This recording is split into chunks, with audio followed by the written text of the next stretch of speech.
हमारा प्रश्न है कि सजीवों में जनन के महत्व लिखें।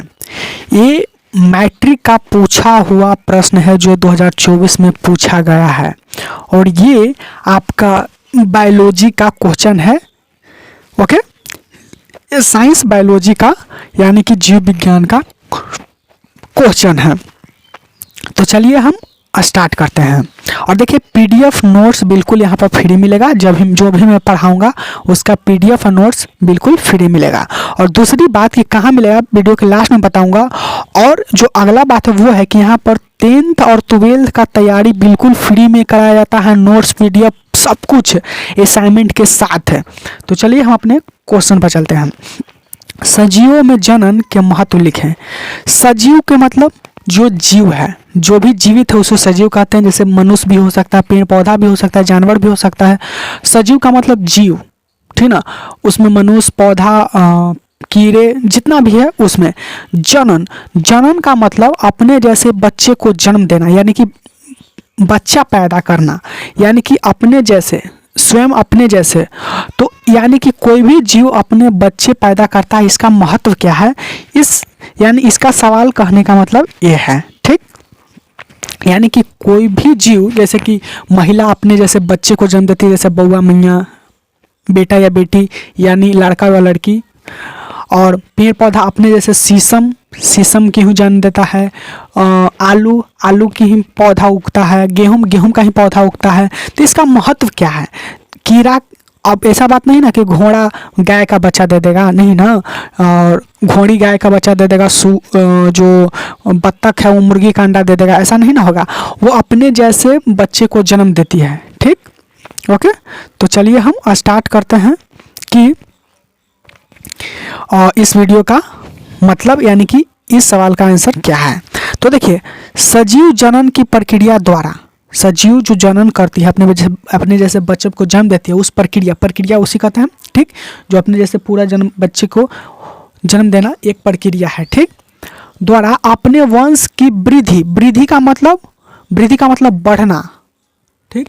वृद्धि मीन्स बढ़ना, अगली पीढ़ी तक करती है। माने कि अगले पीढ़ी तक, यानी कि आप हैं, आप लड़का हैं तो आप एक शादी कीजिएगा, बच्चे होंगे तो आपका पीढ़ी, और जो बच्चा का पीढ़ी वो दूसरा पीढ़ी है, समझिए ना, वो अगला पीढ़ी है, ठीक ना। और जैसे कि अपने वंश को वृद्धि करती है। पौधे विभिन्न विधियों द्वारा जनन क्रिया को संपादित करती है। और पौधे हैं ना, अपने जैसे बच्चे को जन्म कई क्रिया से करती है। कोई पौधा होता है जो अपने ही तना या जड़ से निकलती है। कोई पौधा ऐसा है जिसका बीज मिलता है। कोई पौधा ऐसा है जो कह सकते हैं कि उसको तोड़ कर भी रोपा जाए तो उसको हो सकता है। जैसे मुनगा को तोड़ लीजिए, गाड़ दीजिए तो हो जाएगा। तो पौधा भी अपने जैसे बच्चे को जन्म देती है, ठीक। वो इसका जो है ना विभिन्न प्रक्रिया है। आलू रोपना है तो उसका बीज लाने पड़ेगा, तब रोपिएगा तब होगा। ऐसा नहीं कि डंटी काट के गाड़ दिए तो आलू हो जाएगा, नहीं। भले मुनगा का पेड़ है उसको काट के गाड़ दिए हो जाएगा, और कोई भी चीज़ है जिसको काट के गाड़ दीजिएगा तो हो जाएगा, ठीक। पेड़ पौधा क्या अलग अलग संपादित करती है। इसी प्रकार से पशु मानव हो गया, इंसान हो गया, पशु माने जानवर हो गया, पक्षी माने चिड़िया हो गया, आदि भी जनन द्वारा अपने वंश की सतत वृद्धि का मतलब बढ़ना, सतत का मतलब लगातार कंटिन्यूसली करते रहते हैं। ये जितने भी हैं पेड़ पौधा जीव जंतु सब अपने जैसे बच्चे को जन्म करते रहते हैं। अब ऐसा नहीं करने पर जैव विविधता का अंत हो जाएगा। ऐसा नहीं करेगा तो इस धरती पर पूरा अंत हो जाएगा। अंत क्यों अंत हो जाएगा।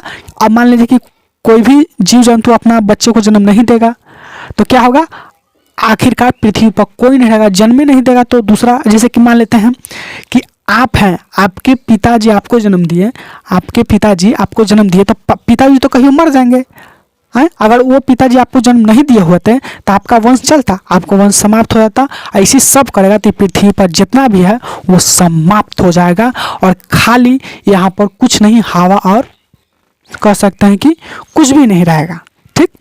तो ये सजीवों में जनन की ये महत्व है। अगर ऐसा नहीं हो, अगर जनन की प्रक्रिया ना हो, जनन ना हो तो क्या होगा, तो पृथ्वी का अंत हो जाएगा, ठीक।